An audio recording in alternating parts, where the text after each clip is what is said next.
So first off, I would just like to thank everybody for coming. It's really cool to see all of you. So my research project is titled by me, titled "What do you do with the mad that you feel? A philosophical take on self-governance rather than self-dominance." My faculty mentor was Adam Harmer, and we're both in philosophy together.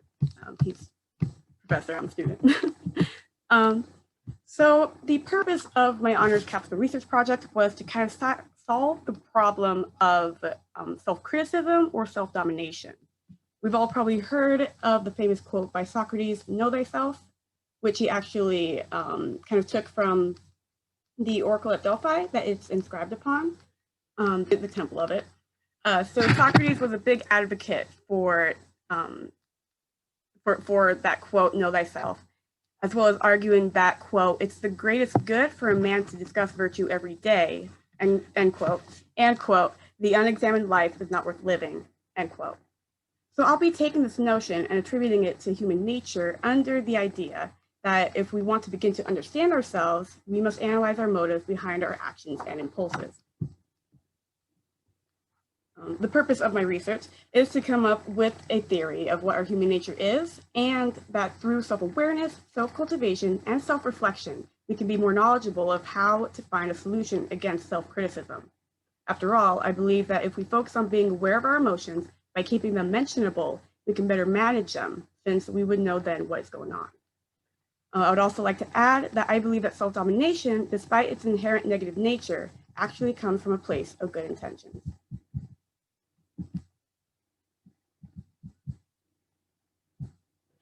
So my methodology, my means of research through this process was through three philosophical sources. First was Friedrich Nietzsche's On the Genealogy of Morals, as well as various excerpts of Mencius, compiled by Ivanhoe and Van Norton, and Christine Korsgaard's Personal Identity and the Unity of Agency. Through these renowned philosophical essays, as well as the ethical lessons about love from Mr. Rogers' Neighborhood, I plan to argue that human nature does not just consist of one fixed aspect, but a combination of several. By merging two of these views on our basic instincts, I hope to prove how and why self-criticism comes about and what we can do to reconstruct it to be more positive and overall productive in our betterment of ourselves. So my first source was Nietzsche's Will to Power. According to Nietzsche, it is our basic human nature to dominate. As he states it, quote, "Men were unwilling to refrain from making suffer and sought in it a genuine seduction to life," end quote. However, because society looks down upon exerting your dominance onto other people as a way to maintain peace and order, we still need to exert this energy somehow, so we turn it onto ourselves. This is where bad conscience comes from, this sense of self-domination. So this happens because all instincts that do not discharge themselves outwardly turn inward, according to Nietzsche. So this bad conscience is a sort of evolution from the fear of punishment to more personal guilt. So while I believe that Nietzsche is onto something, his theories don't seem to answer the full scope of what human nature is, because he persistently leaves out compassion. In fact, he sees kindness as just a way to earn favors from other people, as a form of transactional kindness, like currency, like tit for tat. But I don't think it works that way. And I think that kindness actually is a second form or factor of human nature. So this brings us to Mencius and his idea that human nature is actually good. He was a student of Confucius who believed that to become a morally elite gentleman or junzi, you must cultivate this heart of compassion, because benevolence is the height of morality. So while Confucius doesn't really attribute this to human nature, Mencius does, by taking that a step further. And he believes that our human nature is good because we all have within ourselves the sprout or heart of compassion and of benevolence. So the sprout analogy is just that we are like sprouts, that if nurtured in the right environment, we can grow into trees in the same way that we grow into becoming good people. His explanation for why people do bad things is just that they weren't thinking far enough to be able to extend their heart of compassion. He gives a very nice example of this in that he retells how he overheard a situation with King Xuan, who he was a court advisor for. So King Xuan noticed that his servants were leading an ox to be slaughtered, and and it was going to be slaughtered so that it could be so that they could anoint the bell with its blood for the gods. And King Xuan saw how scared the ox looked, and he felt pity for it, and he told them not to sacrifice it. But the servants were like, well, so we're just not going to anoint the bell? And he was like, well, no, we still have to do that, so just go find a sheep instead. And so Mencius is kind of trying to like work through this, like what was going on behind King Xuan's like thought process. And he realizes that it wasn't that King Xuan thought that the ox was more deserving of life than the sheep, but just that he wasn't like thinking far enough to be able to feel compassion for the sheep because he couldn't see it. So in that sense, he wasn't like using his thoughts and his imagination to be able to feel pity for the sheep. So there is another student of Confucius who is Zhenji. He believes that human nature is bad and that you must be taught throughout the entirety of your life by a sage learned in goodness to become good. But to me, I just feel like that doesn't really encapsulate the sort of motivation that people have to be good. And so, like, why would you want to become good if it's not a sort of impulse that you have? It's just what I was thinking. So this brings us to Mr. Rogers' neighborhood. So he had a lot of theories about self-love and how everyone should be more kind in general. And so I'm kind of using Mr. Rogers' theories of self-love to show how both factors of our human nature, that being domination and compassion, can be unified and reconciled together. I have here compiled a bunch of quotes that he says. So basically, I just think that this notion of self-domination occurs because our compassionate impulse that we would simply feel bad if we exerted this dominance onto other people. So we turn it onto ourselves to keep ourselves in check.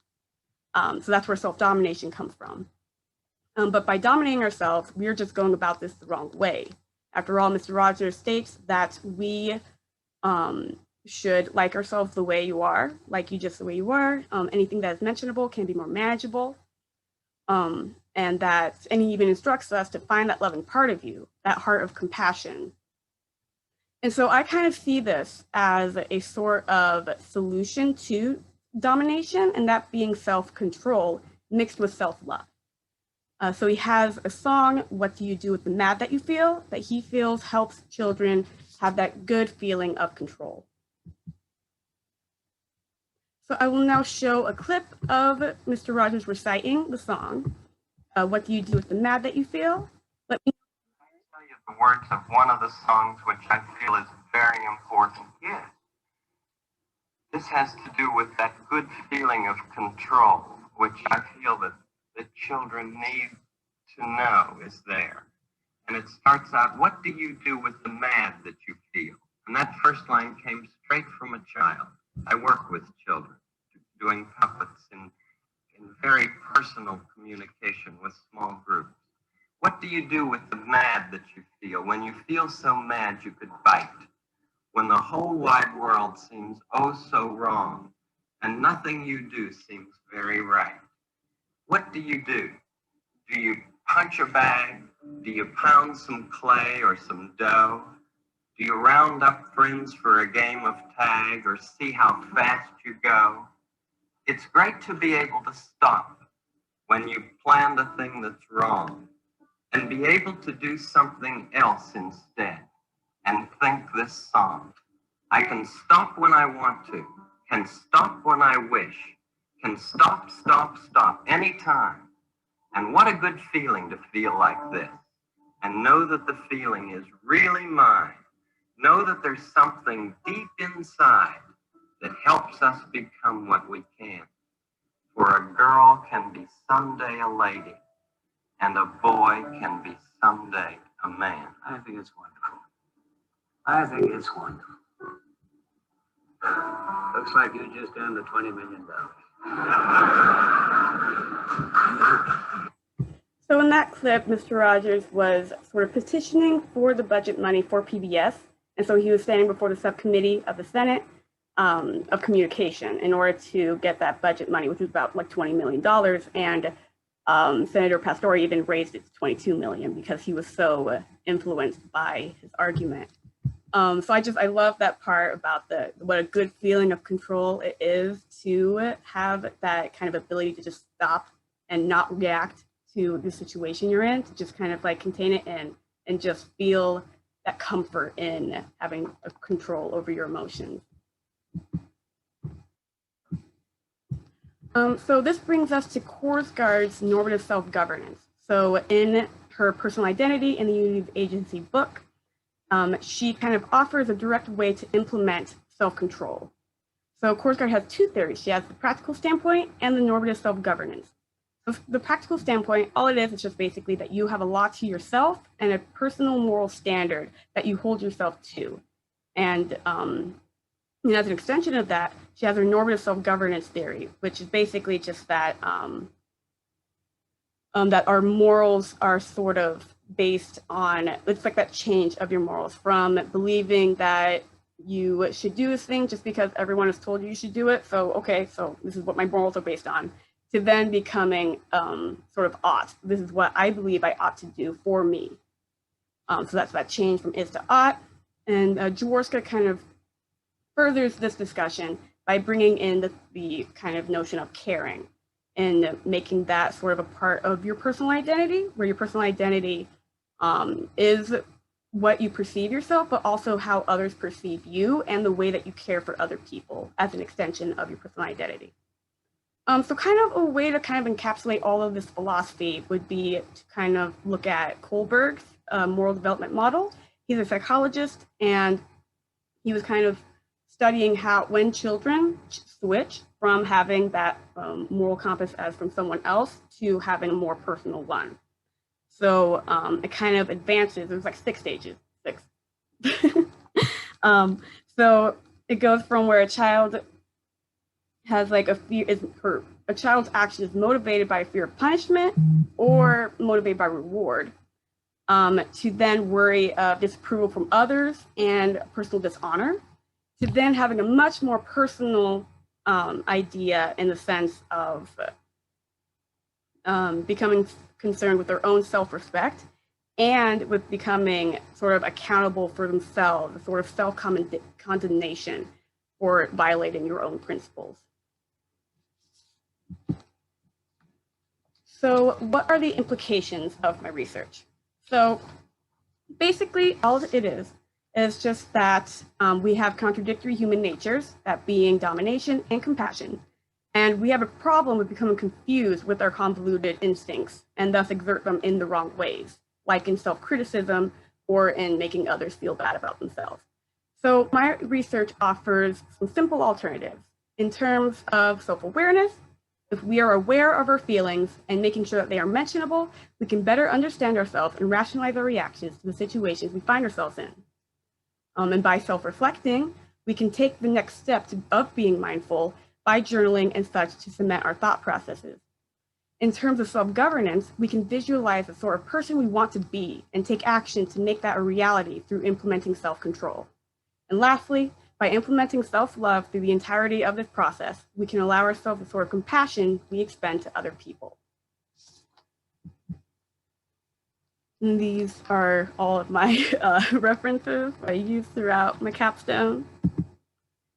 And any questions? Thank you. Thank you. Thank you, Hart. I like it. I like it especially that we made time without any any reminders. This is perfect. We already have a question I see in the chat. I love how, this is from Adam Harmer. I love how you put Fred Rogers in conversation with Nietzsche and other philosophers. I was wondering what you think about the messages that people get as they are growing up, determine which aspect of human nature they take to be stronger. For example, if you are frequently told that human beings are flawed and sinful, etc., would that lead you to think more like Nietzsche? Could the antidote be, could the antidote to that be, in part, just learning about Mencius's view or one like it? Yeah, so Nietzsche definitely does put a lot of sort of like merit in the fact of how the Christianity morals, they do kind of lead you to think that you're a sinner and you're not deserving of forgiveness. And so through that, you're kind of always kind of beating yourself up, and you're just not all that confident. And so, and with his like theories that no one's truly kind to each other, it kind of mixes in with that where you kind of like God is the only reason you're trying to be nice. And so, yeah, I definitely think that if that's all you're being told, it can definitely weigh upon how you see morals, kind of like what Mencius was saying, how if you're nurtured in the right environment, then you can completely cultivate your own goodness within you. But if everyone around you is kind of giving you these like negative thoughts, then you're like your sprout is like kind of like ruined. It's not being watered, it kind of dies. So in that way, you're not really cultivating yourself in the way that you're meant to become. Very interesting. Very interesting. So I want to ask actually the same question as I asked Amber earlier. What drew you to this subject? I was just like, it warms my heart to see young people interested in heavier questions like that. And so I always am curious where you got what inspired you to pursue this research. Yeah. So I've always kind of had a bit of a problem with like being overly self-critical and a bit of a perfectionist. So when I was in community college, I was in this one philosophy class, a philosophy of religion, and it was kind of my introduction to Nietzsche's ideas. And it was kind of just exciting to have this sort of like reason behind the madness. It's like, oh, I'm too focused on dominating myself, that's the only reason why I'm not being all that nice to myself. And then that led me to thinking, well, what if there's a solution to it? And so, especially like I'd seen like a Mr. Rogers documentary a couple years ago, and that like I'm obsessed now. My role model, that's what I want to be. So yeah, so I really like the idea of combining different outlooks and sort of making everything sort of like fixable. Like if you don't want to be mean, then don't be mean. Self-control, Yeah, that's true. All right. And one question here from Randolph. Your rich reflections on self-domination, self-control made me think of another word or term used to address your question, self-discipline or discipline. There's a more sociological tradition of discipline in reading from Erasmus of Rotterdam forwards that focuses on discipline. I'm sorry. How does the idea of discipline fit into your analysis? Totally. Yeah. That's a lot of the reason why I feel like Mr. Rogers is pretty pertinent to find that solution of self-criticism, because he is always talking to children. And so if you kind of apply that to yourself as an adult and sort of like self-parent, yourself in that same way, it really is pretty useful and kind of like bettering yourself in that sort of way. So yeah, it's like, to me, like self-discipline and self-control are kind of synonymous in that way. Yeah, interesting. Well, you've given me something to think about and actually to practice going forward. One follow-up question from Amber. Is Mr. Rogers' take on anger and human nature an extension to Christian ideas of moral and human nature? He seemed to take a lot of inspiration from Christianity. Yeah, he was actually a minister himself. He like went to like the seminary and all that. So that was the big thing about his teaching, was that he didn't want to ostracize people by talking too much about God. He wanted the message of like Jesus's message to be applicable to everyone, for everyone to understand.